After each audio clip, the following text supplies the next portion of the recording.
ఆ జాలితోని వీళ్ళు కూడా బాగుపడాలనేటువంటి దయతోని దీనికి నిర్హేతుక కృప అని అంటారండి. ప్రహ్లాదుడు చిన్నవాడినప్పటికీ జ్ఞానంలో పెద్దవాడు కనుక జ్ఞానులకి ఎందుకు దయపుడుతుందో తెలియదుట. అలాంటిది. అందుకే అతడు వాళ్ళందరినీ పిలిచి చెప్తున్నాడు, మీకు ఇప్పుడు నేను కొన్ని విషయాలు చెప్తున్నాను వినండి. అసలు వాళ్ళందరూ ప్రహ్లాదుని ఆడుకుందాం రా అని పిలిచారట. దీనికి భాగవతంలో చక్కటి ప్రారంభం కనిపిస్తుంది. బాలకులార రండు మన ప్రాయపు బాలురు కొందరుర్విపై కూలుట గంటిరే.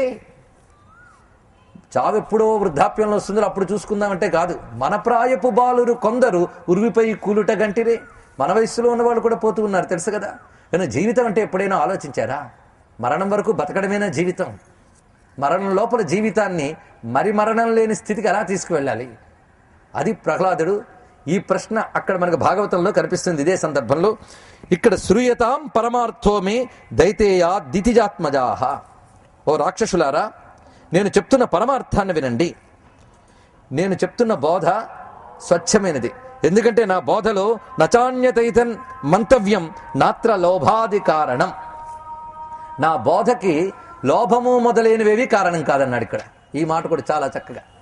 ఒక్కొక్కరు ఒక్కొక్క రకం బోధ చేయవచ్చు మనకి. ఆ బోధ చేయడానికి వాళ్ళకి కారణం ఏమిటి?